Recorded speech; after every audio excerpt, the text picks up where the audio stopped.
kita mau belajar mengenai Sarah ya. Ini menarik sih, unik benar kayak kata Sister Sani karena sebelum saya mendalami mengenai iman Sarah ini, saya juga berpikir kan ini Ibrani 11 mengenai pahlawan iman ya. Terus saya pikir emangnya Sarah apa sih yang dibikin sama dia sampai dia bisa termasuk jadi salah satu dari pahlawan iman yang ada di Ibrani 11 ini gitu loh. Tapi setelah saya pelajari, ya disitulah baru saya menemukan jawabannya dan pada akhirnya sebenarnya ini semua hanya karena kebesaran kuasa Tuhan saja. Oke, sekarang saya mau tanya, facts atau fakta mengenai Sarah? Mungkin teman-teman ada yang bisa share apa yang teman-teman tahu mengenai Sarah. Karena saya sebenarnya juga sebelum saya belajar ini, yang saya tahu banyak mengenai Sarah ya dia adalah istrinya Abraham gitu loh. Tapi detail-detailnya saya baru belajar. Nah, kalau dari teman-teman sendiri gimana? Kalian ada fakta apa yang kalian tahu mengenai Sarah? Mungkin dari Dita atau Yvonne atau Brother Ali atau Gladys. Sarah melahirkan Ishak pada usia yang sangat tua. Oke. Ya. Jadinya dia mengandung Ishak udah di usia tua ya. Abrahamnya juga udah tua ya, Dit. Of course. Dua-duanya udah tua. Okay. Kenapa Brother Ali? Ada yang manggil saya tadi ya? Iya, saya yang mau panggil Anda. Fakta apa yang Brother Ali tahu mengenai Sarah? Fakta apa? Yang sesuai Alkitab ya, jangan nebak-nebak. Fakta mengenai Sarah. Maksudnya fakta. Facts. Jadinya apa? Kayak tadi Sister Dita kan mengenai Sarah. Hah? Ya, tadi Sister Dita udah jawab ya? Udah. Jadi dia mengandung di usia tua. Tidak jawab. Sister Dita bilang Sarah itu mengandung di usia tua. Betul. Kalau Brother Ali taunya apa? Selaku. Ya, dia istrinya Abram kan? Ya, itu aku udah bilang tadi. Jadi, iya, yang lain. Karena dia belum hamil, jadi dia kasihlah Abram itu gunduknya si Hagar. Oke.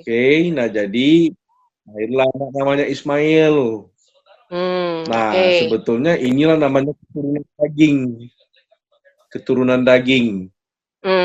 Ya toh, Tuhan juga sebenarnya Tuhan itu tidak berkenan sama si Hagar sama Ismail, tapi kan dia diusir ke padang gurun. Akhirnya dia kan menyeru kepada Tuhan, tak ada tempat minum. Nah dipukullah batu, jadilah ada minum kan. Kata orang disitulah asal Musa, asal muala air Zam-Zam.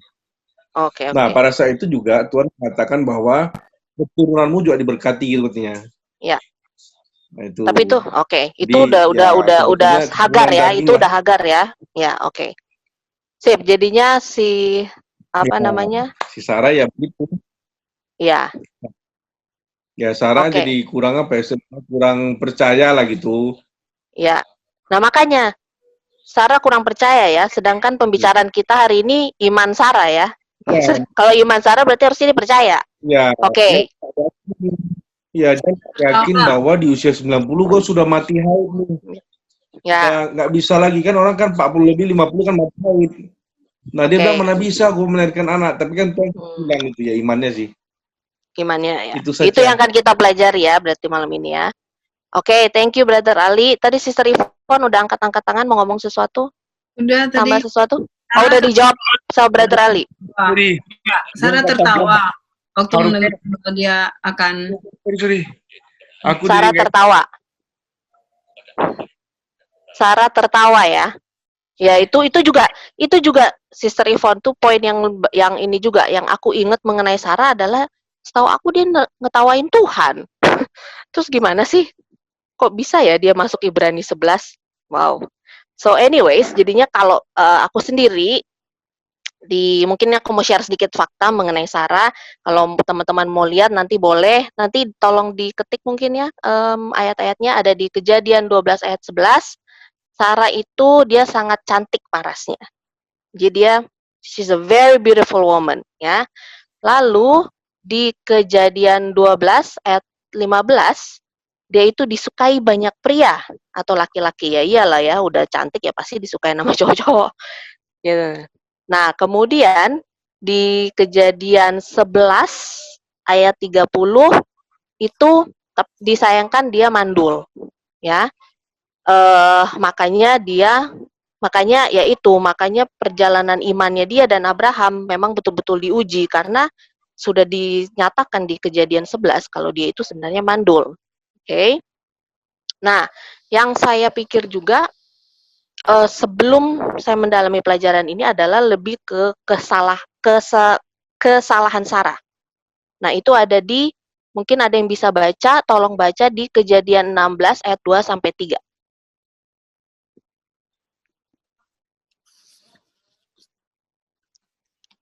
Ada yang bisa baca Kejadian 16 ayat 2 sampai 3?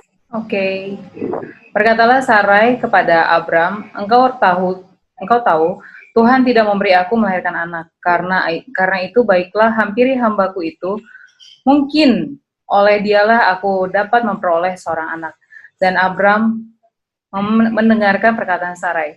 Jadi Sarai, istri Abram itu mengambil Hagar, hambanya, seorang Mesir itu. Yakni ketika Abram telah 10 tahun tinggal di tanah Kanaan, lalu memberikannya kepada Abram, suaminya, untuk menjadi istrinya. Jadinya di sini kita lihat kalau awalnya dari awal Sarai sudah melangkahi rencana Tuhan ya. Dan konsekuensi daripada itu, pokoknya ingat ya teman-teman, kalau kita melangkahi rencana Tuhan atau melanggar hukum Tuhan pasti selalu ada konsekuensi. Tapi kalau kita mengikuti hukum Tuhan juga pasti ada konsekuensinya. Nah, karena dia di sini melangkahi rencana Tuhan, konsekuensinya adalah dia dibenci oleh Hagar. Ya, dan ini juga terjadi sebenarnya oleh karena apa? Oleh karena perbuatan dia sendiri kan, perbuatan Sarah sendiri. Ya, which is ini bisa di-relate di kehidupan kita ya, seringkali kita tuh melangkahi rencana Tuhan. Udah Tuhan bilang suruh ke kiri, kita ke kanan, suruh maju, kita diem. Akhirnya konsekuensinya kita bisa galau lah atau salah jalan, ada-ada aja. Nah, kemudian kesalahan Sarah yang kedua itu mungkin bisa tolong dibaca di Kejadian 16 ayat 6. Kata Abram kepada Sarai, hambamu itu di bawah kekuasaanmu. Perbuatlah kepadanya apa yang kau pandang baik. Lalu Sarai menindas Hagar sehingga ia lari meninggalkannya. Dia di sini Sarai dia kesalahannya adalah sesudah dia menyuruh Abraham untuk bersama dengan Hagar ya istilahnya ya. Lalu sesudah itu malah dia menindas Hagar. Karena dia merasa dilecehkan sih, jadinya habis itu dia menindas Hagar. Itulah jadi konsekuensi dari dosa kita tuh pasti ada aja, dari satu ini ke sini nggak akan berhenti. Ya, akhirnya dia merasa direndahkan, konsekuensinya apa buat si Sarah? Akhirnya dia mengalami penghinaan. Itu loh, sebagai manusia merasa dia merasa dihina lah segala macam. Nah, oke, sekarang kita balik lagi ke Ibrani 11 ya. Ibrani 11 itu kan mungkin teman-teman bisa buka ayatnya di Ibrani 11 ayat 11 dan 12, tapi kita baca Ibrani 11 ayat 11 saja. Ini mengenai iman Sarah.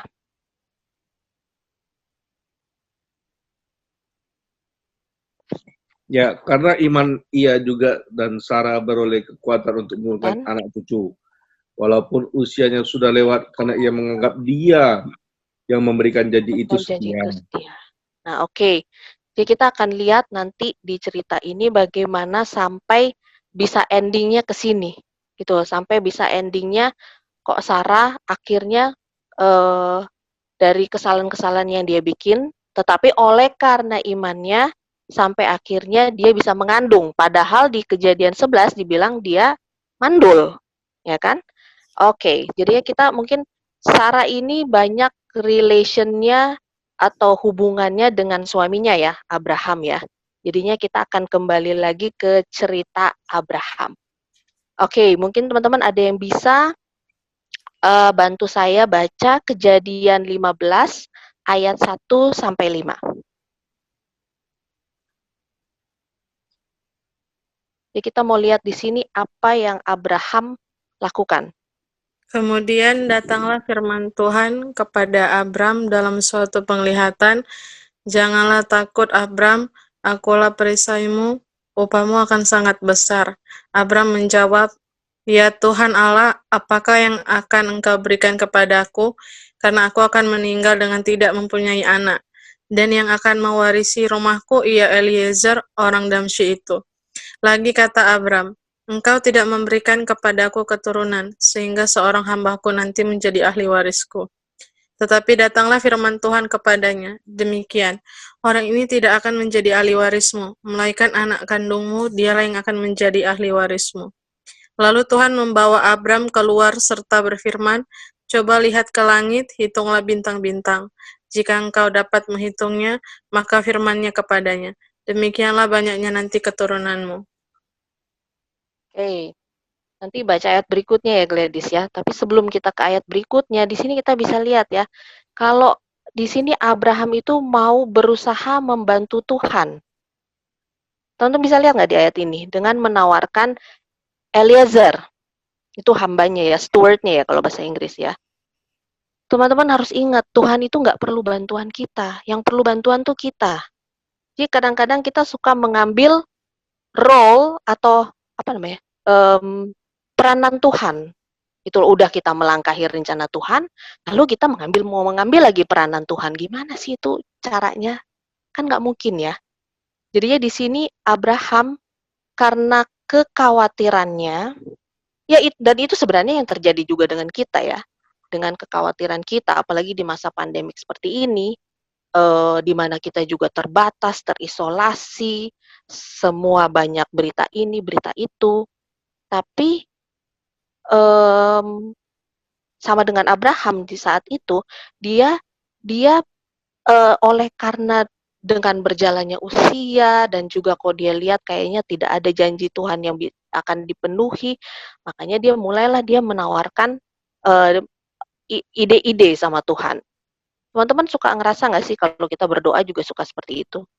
Jadinya kita suka, Tuhan, kalau menurut saya sih, itu kan minta sesuatu sama Tuhan gitu kan. Jadinya kayak kayak coba untuk mengarahkan Tuhan aja ya. Makanya saya juga terus terang dalam doa, saya sekarang udah lebih, kayaknya kalau doa nggak boleh terlalu ngatur Tuhan deh. Karena kalau misalnya ngatur Tuhan, kasih ide, nggak taunya ide-idenya tuh setelah dipikir jauh tuh sebenarnya kayak nggak, kalau udah melewati sih ya baru kelihatan sih nggak make sense. Sedangkan itulah Tuhan. Tuhan kan sangat besar, jadinya dia sudah bisa melihat segala sesuatu secara keseluruhan dari awal hingga akhir. Kalau kita kan enggak, kalau kita kan cuma melihat dari awal-awalnya aja ya. Disinilah peran iman kita memang harus bermain. Karena kalau segala sesuatu bukan dengan iman, enggak, itu untuk menjalankan segala sesuatu, apalagi yang menjalankan rencana Tuhan itu tidak ada yang masuk akal. Dan memang Abraham tidak bisa disalahkan di sini karena memang dengan kondisinya dia, tapi dia makanya dia menawarkan itu kepada Tuhan. Nah, kemudian tapi Gladys mungkin bisa baca di ayat berikutnya, di ayat 6. Lalu percayalah Abram kepada Tuhan, maka Tuhan memperhitungkan hal itu kepadanya sebagai kebenaran. Nah, di ayat 6 itu Abraham, Tuhan belum melakukan apa-apa. Jadi sesudah Abraham mencoba untuk membantu Tuhan, tapi di ayat 6 dia langsung percaya sama Tuhan. Dan begitu dia percaya sama Tuhan, itu kalau di bahasa Inggrisnya he was counted as righteous. Jadinya kalau bahasa Indonesia apa sih? Abraham langsung percaya dan jadi apa ya kalau bahasa Indonesianya tadi? Sorry Gladys, bisa diulang? Lalu percayalah Abram kepada Tuhan, maka Tuhan memperhitungkan hal itu kepadanya sebagai kebenaran. Nah, ya, memperhitungkan kepadanya sebagai kebenaran. He was counted as righteous. Jadinya begitu si Abraham percaya, dia itu langsung diinikan oleh Tuhan sebagai benar gitu loh. Padahal kalau kita lihat kita buka ayat lagi ya, di Yesaya 64 ayat 6. Ini mengenai righteous atau mengenai kebenaran. Itu sih apa itu righteousness itu atau kebenaran itu? Mungkin bisa ada yang bantu baca di Yesaya 64 ayat 6.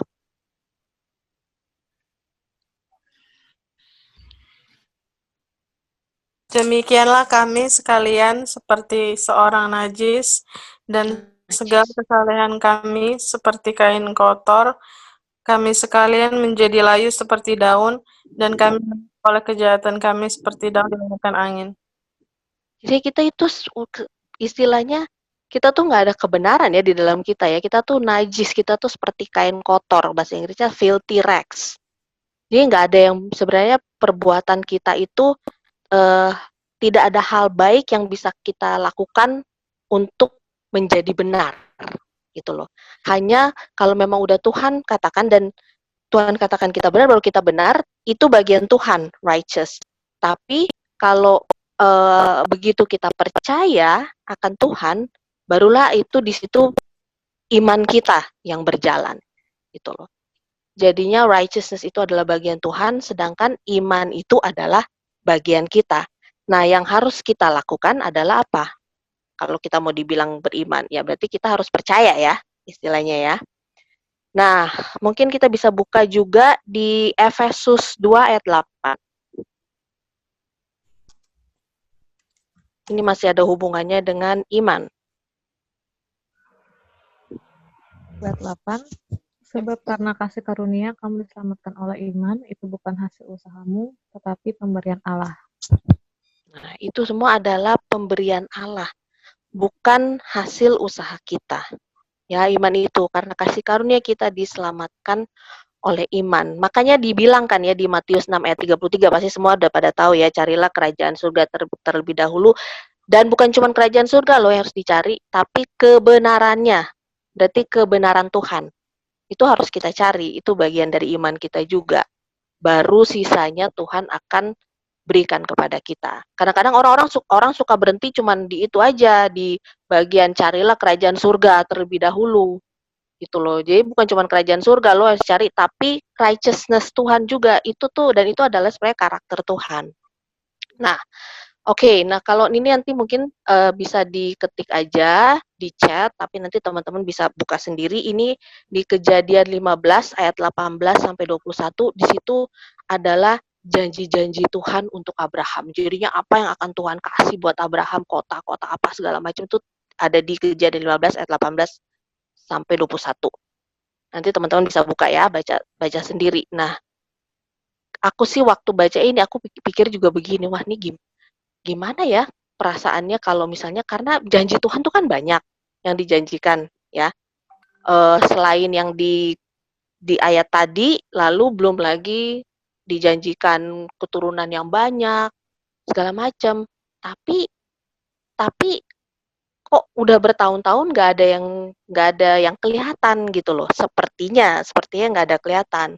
Nah, gimana kira-kira perasaan teman-teman kalau ada teman kita atau orang tua kita yang kebanyakan menjanjikan kita macam-macam dan udah bertahun-tahun, tapi janjinya nggak pernah dikasih-kasih gitu loh. Pasti Ya, goyang kan? kecewa. Goyang nggak? Kecewa ya? Pasti kecewa. Pasti imannya goyang, ya kan? Pasti kita juga udah mulai tuh berpikir-pikir negatif, ya kan? Mulai keraguan-raguan itu tuh melanda otak dan pikiran kita ya. Nah, kembali lagi teman-teman, disinilah iman kita diuji lagi pastinya. Dan disinilah memang iman Abraham itu memang selalu diuji. Dan itulah sebenarnya juga sama ya dengan kita saat ini, kita tuh memang imannya selalu diuji setiap saat. Nah, kenapa nih kok ngomonginnya Abraham terus? Ya memang memang banyak relationnya dengan Abraham, tapi sekarang kita balik lagi ya, nih ke Sarah ya. Mungkin ada yang bisa bantu lagi untuk baca di Kejadian 16 ayat 1 sampai 2. Kita mau lihat nih di sini apakah iman Sarah di Kejadian 16 ayat 1 sampai 2 ini apakah memang sudah kuat atau belum? Adapun Sarai, istri Abram itu tidak beranak. Ia mempunyai seorang hamba perempuan, orang Mesir, Hagar namanya. Berkatalah Sarai kepada Abram, "Engkau tahu Tuhan tidak memberi aku melahirkan anak. Karena itu baiklah hampiri hambaku itu, mungkin oleh dialah aku dapat memperoleh seorang anak." Dan Abram mendengarkan perkataan Sarai. Jadi di sini Sarai sama sekali bukan seperti wanita yang beriman ya. Ya dong, bener-bener nggak beriman sama sekali. Pertama, dia nggak dengerin sama sekali omongan suaminya. Ya, para perempuan-perempuan di sini, coba tolong perhatikan. Ini sama sekali dia nggak dengerin nih, kata-kata suaminya bener-bener nggak ada yang didengerin sama sekali. Dan yang lebih crazy-nya lagi, kata-kata Tuhan juga dia nggak peduli istilahnya, ya kan? Udah katanya pokoknya bodo amat, gue udah nggak mau tahu lo ngomong apa. Abis itu ditambah lagi dia bersabda. Jadi yang udah dia nggak dengerin perkataan suaminya, dia nggak dengerin perkataan Tuhan, dia bersabda lagi. Dia kasih tahu lagi sama si Abraham apa yang harus dia lakukan. Ini Hagar ambil dia punya anak sama dia. Aku lagi berpikir kita aja zaman sekarang ini ya. Coba deh. Siapa di sini yang rela suaminya? Yvonne, apakah Anda akan berani menawarkan suami Anda pada gundikmu? Nih, ambil gundik saya, tidur sama dia. Ini gini. Hah? Berani nggak, Fon? No. Berani nggak, Fon? Nggak kan? Nggak mau. Iya kan? Ya iyalah. Iya kan, seharusnya kan ya seperti itu. Gitu loh, aku juga mikirnya, ini si Sarah nih, makanya aku juga waktu lihat dia ada di Pahlawan Iman, aku pikir, dia nawarin cewek ke suaminya, kayaknya perbuatannya tuh nggak ada yang benar gitu loh dari awal sampai sini. Ada-ada aja, dan maksudnya aku juga waduh kalau sampai harus menawarkan nanti ya suami saya ke perempuan lain, nggak rela gitu loh. Ini kok dengan gampangnya gitu loh, tanpa berpikir konsekuensinya seperti apa. Nah, memang challenge dari mengenai iman kita itu yang terbesar adalah kita itu terlalu mengandalkan penglihatan kita.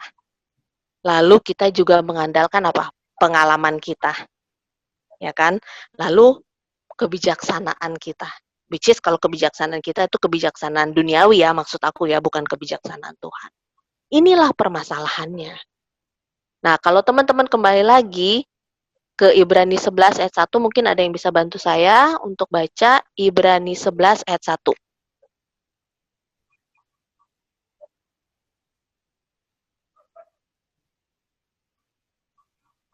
Iman adalah dasar dari segala sesuatu yang kita harapkan dan bukti dari segala sesuatu yang tidak kita lihat. Dan bukti dari segala sesuatu yang kita harapkan dan bukti dari segala sesuatu yang tidak kita lihat. Memang itulah iman. Jadinya iman memang tidak bisa kita mengharapkan penglihatan kita, itu nggak mungkin. Ya karena memang udah itulah bagian iman.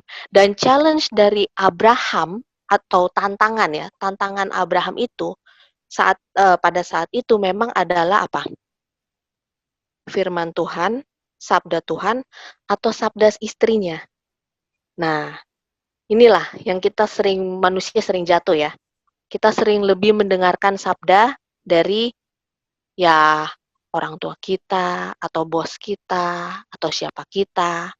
Ya mungkin zaman sekarang kan banyak tuh ya yang katanya bisa berbohong untuk sesuatu yang baik.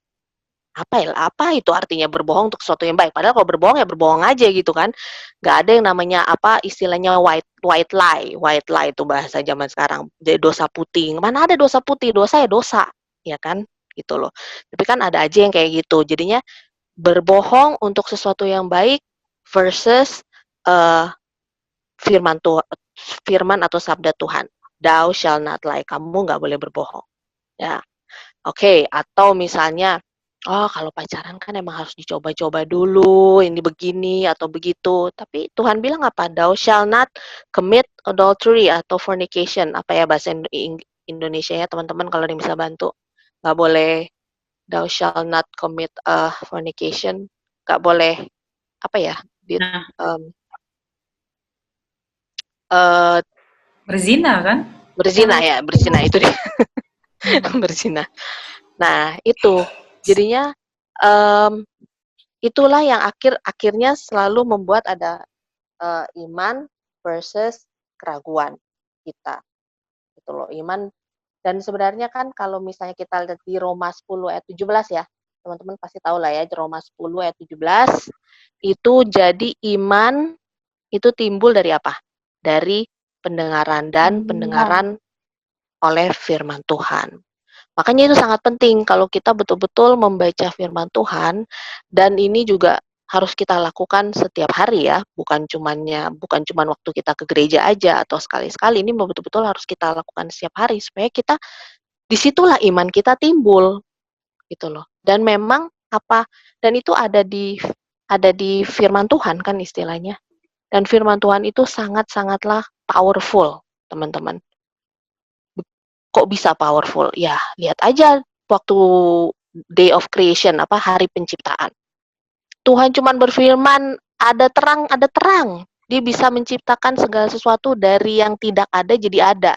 Sekarang ada nggak teman-teman di sini yang bisa melakukan itu? Adam aja yang istilahnya dibuat dari image Tuhan yang paling sempurna kan Adam ya. Mana bisa Adam melakukan itu? Begitu dia bersabda langsung keluar tuh matahari gitu kan. Nggak ada, itu hanya Tuhan yang bisa melakukan. Jadinya ada kuasa dalam firman itu. Jadinya itulah bagian dari iman. Iman hanya bisa timbul kalau kita dari pendengaran akan firman Tuhan. Nah, oke, sekarang kita kembali lagi. Ini saya hanya mau kronologis aja sih sebenarnya ini sebelum saya selesai. Jadinya di Kejadian, mungkin bisa diketik ya, Kejadian 17 ayat 17. Mungkin ada yang boleh bantu baca. Kejadian 17 ayat 17, kemudian ya, ada yang bisa bantu baca?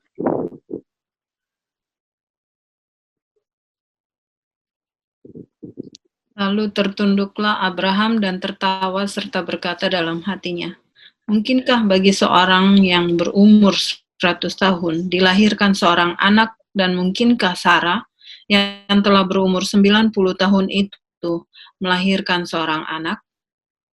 Nah, di sini jadinya Abraham sama kayak Sarah ya. Dia tertawa juga ya. He laughed, katanya kan, dia tertawa juga. Berarti dia juga masih belum, dan sedangkan dia juga terkenal sebagai bapak orang percaya, imannya juga besar sebenarnya. Nah, kenapa Abraham tertawa? Teman-teman tahu nggak kenapa? Ada yang tahu kenapa Abraham tertawa? Abraham itu tertawa karena ini kan kejadiannya Ismail sudah umur 13 tahun. Selama 13 tahun yang ada di otak Abraham adalah Ismail lah yang akan memenuhi janji Tuhan, yang akan membuat dia itu punya banyak keturunan. Itu Ismail yang ada di otak dia selama 13 tahun.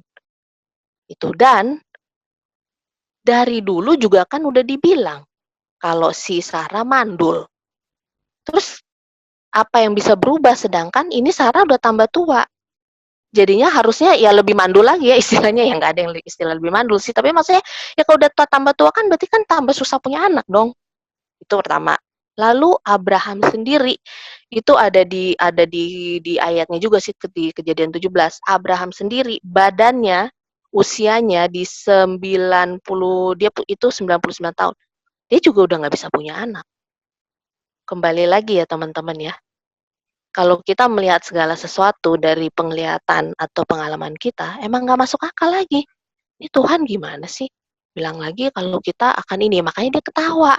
Lah orang udah umurnya segini tua, dan bukan cuman Sarah aja nih yang mandul, tapi Abraham juga udah nggak bisa lagi. Tapi tetap aja Tuhan bilang kalau memang semua akan berasal dari Abraham dan Sarah, bukan dari mana-mana lagi. Nah, kemudian ada yang bisa tolong bacakan Kejadian 17 ayat 19?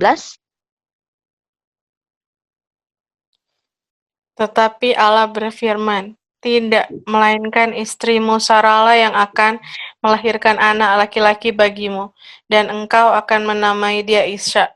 Dan aku akan mengadakan perjanjianku dengan dia, menjadi perjanjian yang kekal untuk keturunannya. Di sini firman Tuhan sangat jelas, kalau dia punya janji itu akan dipenuhi lewat Ishak. Dan jelas ya lewat Ishak, bukan lewat Ismail. Kalau janji, ya kalau yang aku pikir sih ya, di semua firman Tuhan ini memang kita, kalau Tuhan sudah bersabda ya istilahnya ya, mau apapun yang terjadi di lingkungan kita ataupun dengan kondisi kita atau circumstances kita seperti sekarang ini, nggak ada yang mustahil kalau memang sudah Tuhan bersabda. Nah, kemudian kalau teman-teman mau lihat juga itu di Kejadian, ini tolong diketik aja mungkin Kejadian 18 ayat 9 sampai 12. Di sini Sarai masih terus dia meragukan janji Tuhan. Kemudian di Kejadian 18 ayat 13 sampai 15, Tuhan itu langsung datang kepada Sarah. Sama seperti, ingat nggak teman-teman waktu kita belajar mengenai iman Habel? Tuhan datang langsung loh ke Kain juga untuk memperingati dia. Itu loh, hati-hati, dosa sudah mengintip di pintu, ya kan? Waktu itu Tuhan bicara dengan Kain. Nah, kalau saat ini Tuhan langsung datang kepada Sarah. Dia bilang, adakah sesuatu apapun yang mustahil? Or is there anything that is too hard for me? Gitu loh, itu dia ngomong ke Sarah langsung loh. Dan kembali lagi ya, kita selalu ada pilihan. Kain memilih untuk tetap tidak mendengarkan Tuhan, but in this case, dengan seluruh keraguan Sarah, dari awal dari Kejadian 12 ya, kalau nggak salah itu, sampai di Kejadian 18 ini, Sarah juga masih meragukan, tapi di Kejadian 21 ayat 1 sampai 3 akhirnya Sarah berserah dan akhirnya dia percaya dan akhirnya dia mengandung. Jadinya itu juga terjadi begitu dia percaya. Gitu loh. Jadi sebenarnya nggak sulit kan? Sebenarnya begitu kita percaya, ya udah Tuhan akan fulfill His promise. Karena kita percaya nggak percaya, Tuhan akan tetap juga fulfill dia punya promise sih. Karena janjinya itu selalu pasti tepat. Cuman tergantung kitanya aja apakah kita mau menjadi bagian dari janji-janji Tuhan itu atau tidak. Gitu loh. Karena kalau kita mau menjadi bagian dari janji Tuhan itu, sudah pasti kita akan diberkati. Sama seperti Abraham, ya kan? Dengan Sarah. Sama seperti dengan pahlawan-pahlawan iman sebelumnya. Mereka diberkati. Walaupun memang ada yang berkatnya mungkin tidak kelihatan sekarang, tapi ada juga janji-janji yang buat Abraham yang Abraham tidak lihat. Ya kan? Gitu loh. Ada yang dia sempat lihat, ada juga yang dia tidak sempat lihat. Gitu. Nah, ini membawa cerita ini membawa kepada, ini saya masih MC ini masih ada waktu nggak sih untuk ini atau udah harus ke breakout room? Hah? What? Masih. Masih ada waktu, oke. Jadinya mungkin aku mau share sebentar aja perjalanan iman ini. Yang aku lihat dari Sarah adalah dia kebanyakan nggak nurutnya ya. Terus tiba-tiba sekali nurut aja langsung Tuhan ini kan janji, langsung Tuhan fulfill dia punya promise, langsung Tuhan buka kandungannya. Itu luar biasanya Tuhan, dan itu juga sih yang aku rasakan. Jadinya beberapa waktu lalu, mungkin sekitar 10 tahun lalu, saya memang udah lahir sebagai Kristen, udah dari lahir ya. Tapi baru bisa dibilang menjalankan hidup kekristenan sih baru sekitar 10 tahunan belakangan lah. Nah, 10 tahun yang lalu itu saya mengambil faith of journey, jadi perjalanan iman dengan Tuhan, dan waktu itu saya bisa dibilang bertobat lah ya, bertobat, lalu akhirnya saya memutuskan untuk ke Bali, ya, tempat Sani sekarang ada. Dan waktu itu saya ke Bali dengan keadaan nggak tahu mau tinggal di mana, nggak tahu mau kerja apa, cuman bawa backpack satu backpack. Bayangin loh, cewek cuman ini mau pindah loh, bukan cuman mau jalan-jalan jadi backpacker, ini pindah ke Bali. Saya cuman bawa satu backpack. Saya bilang udah, pokoknya saya mau hidup sederhana, mau menjalankan saya hanya mau ikut ini Tuhan aja. Tapi pada waktu itu juga iman saya juga ya saya yakin sama kayak Sarah gitu loh, banyak juga saya belum yang namanya denger baca firman setiap hari setiap saat, itu tuh masih belum lah gitu loh, baru juga bertobat, berdoa aja baru belajar. Nah terus pokoknya ke Bali itu nggak tahu, nggak ada, nggak, karena waktu itu kalau saya tinggal di Jakarta itu terlalu banyak pengaruh yang nggak baik buat saya. Jadi saya harus ke tempat yang ke tempat yang lebih inilah ya, yang lebih, sebenarnya sih Bali juga ya bukannya tempat yang gimana juga, cuman maksudnya saya tuh mau ke tempat yang dimana kalau saya mikirnya udah gini, pokoknya kalau sampai gua harus jualan pulsa juga nggak malu gitu loh. Kalau di Jakarta kan bisa semua orang ketemu, wah buset si Tasya udah jualan pulsa sekarang gitu. Jadinya kalau di Bali kan pasti nggak banyak yang kenal aku lah gitu loh. Bukannya aku terkenal juga sih Jakarta, cuman kan pasti chance-nya akan lebih besar di Jakarta gitu loh, karena kan keluarga, teman-teman banyak di sini. Jadi pokoknya Tuhan, pokoknya gua jualan pulsa deh, apa deh, pokoknya aku mau hidup yang sederhana, pokoknya nggak mau ini, bener-bener mau mengandalkan Tuhan, duit cuma 1 juta. Nggak tahu. Ini Terus saya, bagus ini Bu Tesila ya. Jadi ada pelarian kan, istilahnya melarikan diri lah ke Bali. iya melarikan diri mau berjalan dengan Tuhan gitu loh. Saya mau lihat kuasa Tuhan. Bener nggak gitu loh ada. Hah? Apa? Motivasinya kenapa gitu kok sampai melari ke Bali? Oh ya, yang tadi, karena kalau di Jakarta terlalu banyak godaan, dan kalau misalnya saya tuh udah kayak siap mau sampai jualan pulsa atau jualan apa di jalan tuh udah siap, nggak malu-malu amat lah, karena kan nggak kenal sama orang-orang di Bali.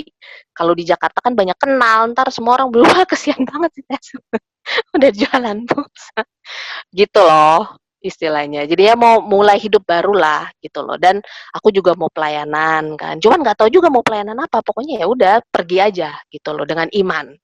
Tapi waktu itu ya dengan iman yang sebegitunya. Nah itu waktu saya sampai di Bali, akhirnya cuman waktu awalnya karena duit juga pas-pasan, jadinya minta tolong tinggal di tempat saudara gitu loh, tempat saudara. Tapi cuman sebentar aja, abis itu saya cuma bilang sama Tuhan, Tuhan harus kasih saya tempat gitu kan, kos-kosan, pokoknya apalah yang bisa saya sanggupin gitu kan dengan duit saya yang cuma 1 juta itu. Terus dan saya nggak bilang-bilang sama saudara saya kondisi saya gimana gitu loh, dia pikir saya baik-baik aja. Nah ya udah, terus udah dengan berjalannya waktu saya apply kerjaan, puji Tuhan pokoknya ya dalam 2 minggu saya bisa dapat tempat tinggal dan bisa dapat kerjaan. Itu dalam 2 minggu. Dan pekerjaan saya teman-teman, itu tuh bukan Tuhan tuh baik banget. Jadinya saya nggak dikasih pekerjaan yang jualan pulsa, saya dikasih kerjaan yang bagus gitu loh, yang emang sesuai dengan CV. Padahal saya sampai yang, wah kok bisa ya? Maksudnya, aduh pokoknya kuasa Tuhan tuh bener-bener deh. Udah dikasih kerjaannya yang lebih dari saya pikirin, terus udah gitu, pokoknya dipenuhin, semua kebutuhan saya tuh dipenuhin. Tapi tantangannya dan cobanya ada banyak, dan saya juga jatuh bangunnya juga banyak pada saat itu, gitu loh. Sempet di satu saat saya sampai mau, saya lagi galau, terus saya bilang, "Ah udah ah," lagi kesel gitu sama Tuhan, "ah mau cari bir." Wes, mau minum bir. di Bali kan banyak bir ya, Sister Sani ya, gampang nyari bir kalau di Bali. Ada wisata Nah, kan. iya gitu. Mau nyari bir, padahal saya juga dulu nggak suka bir gitu loh, sukanya langsung minum alkohol. Nah ini kok ya udahlah, saya pikir udahlah jangan terlalu drastis amat lah minum alkohol, minum bir aja. Padahal dosanya sama aja ya alkohol sama bir ya. Nah anyways, udah saya ke Alfamart, udah gitu saya lihat-lihat di freezernya. Wah ini bir apa ya? Bingung juga ya bir apa ya? Padahal saya tahu saya tuh nggak suka rasa bir. Anyways, saya ngeliat, tiba-tiba saya ngeliat sebelah kanan, wah ada susu coklat, ada ultra, ada ini. Kayaknya enakan ultra. Akhirnya yang saya ambil ultra. 1 liter diminum sendiri. Langsung. Jadinya gimana pun juga kayaknya tetap aja, maksudnya mau ya tetap aja loh perlindungan Tuhan tuh saya masih rasakan gitu loh. Walaupun saya mau bandel-bandel tuh masih ada aja gitu loh, sama kayak si Sarah gitu. Ada aja pokoknya yang saya nggak yang saya masih masih masih melakukan hal-hal yang nggak bener lah ya di mata Tuhan, itu tuh masih ada gitu loh yang saya lakukan. Tapi ya buntut-buntutnya saya pasti balik-balik lagi sih ke Tuhan, sampai akhirnya saya ditempatkan di satu pelayanan di mana saya itu jadi ini masih pelayanan ya, bukan gereja gitu loh. Nah di pelayanan ini, nah istilahnya kan saya baru anak dari Jakarta. Saya anak Jakarta, lalu saya pas juga teman ini saya rasa juga bukan suatu kebetulan ya. Teman saya dari Jakarta juga dia datang sama-sama dan akhirnya kita melayani di suatu pelayanan ini, ministry ini. Nah, ministry ini sudah bertahun-tahun mereka itu tidak bisa jadi gereja, nggak tahu kenapa. Banyak banget alasannya, politiknya banyak banget. Sampai akhirnya suatu waktu tiba-tiba karena kita juga anak Jakarta dan kita yang lagi semangat-semangat melayani, jadinya kita dipilih lah untuk menjadi ketua ministry gitu loh di pelayanan ini. Dia temen aku kan cowok, dia jadi ketuanya, aku jadi sekretarisnya dia gitu loh. Ini karena udah nggak ada pilihan lain teman-teman gitu ya, bukan karena kita qualified. Jadinya kayak oh yaudahlah mereka lagi semangat, suruh mereka berdua aja yang jadi ketua sama sekretaris. Dan tapi dengan berjalannya waktu ya, tiba-tiba puji Tuhan, ministry itu kita dalam waktu nggak nyampe kayak 6 bulan, tiba-tiba jadi tahbiskan kayak tahbiskan jadi ya tahbiskan itu ditahbiskan jadi gereja. Ya, thank you. Ditahbiskan jadi gereja. Nah itu jadi gereja Haleluya San kalau kamu tahu ada di Bali, di Kuta Bali. Nah itu jadi terus, nah begitu jadi gereja berarti kan kita jadi ketua jemaat dong. Terus aku bilang gini, hah? Mana bisa aku jadi tua jemaat? Gila, nggak mungkin lah. Kalau pelayanan kan istilahnya ya cuman pelayanan aja biasa gitu kan. Kayak kita di sini kan pelayanan. Ini kan gereja masih jadi tua-tua jemaat gini. Cuman mau nggak mau karena sudah ditempatkan di situ, Tuhan tuh kayak kalau udah menempatkan kita di suatu tempat ya, yang segala sesuatu yang makanya itu yang Tuhan bilang, apakah yang sulit untuk aku? Apakah ada yang is there anything that is too hard for me? Itu kan yang Tuhan bilang kan. Jadinya itu yang aku ingat dengan cerita aku waktu aku baca firman ini. Memang nggak ada yang sulit sih untuk Tuhan. Karena begitu dan itu memang dijalankan dan puji Tuhan sih gerejanya sampai sekarang sih masih ada. Aku sih udah bukan tua-tua jemaat dan ya aku nggak masuk akal juga kok bisa gitu loh jadi tua-tua jemaat di suatu gereja dengan secara aku pada saat itu baru bertobat ya istilahnya ya. Jadinya aku pikir wow, ini benar ya, jadinya benar-benar yang namanya kuasa Tuhan itu kalau memang kita mau melakukannya, kita mau aja deh pokoknya mau dan percaya aja udah gitu loh. Nggak ada yang too hard for the Lord. Itu nggak ada. Mungkin sulit buat kita, iya. Karena kalau mau dipikir masuk di akal pikiran logika aku, nggak mungkin gitu loh. Aku bisa jadi tua jemaat dengan kondisi aku yang dan nggak ada pengalaman juga, nggak ada apa, terus kok bisa gitu loh. Tapi ya itu, kalau memang udah dibilang Tuhan, ya kalau memang kamu harus jalanin, ya jalanin gitu loh. Dan kalau memang kita bisa percaya, kita percaya itu tuh pasti akan itu nggak ada yang mustahil. Jadinya teman-teman mungkin nanti di breakout room ya, kan habis ini kita mau ke breakout room. Mungkin teman-teman bisa share juga pengalamannya, yang apakah yang tadi ya teman-teman pikir, aduh kayak nggak mungkin deh gue melakukan ini gitu loh, tapi tiba-tiba bisa.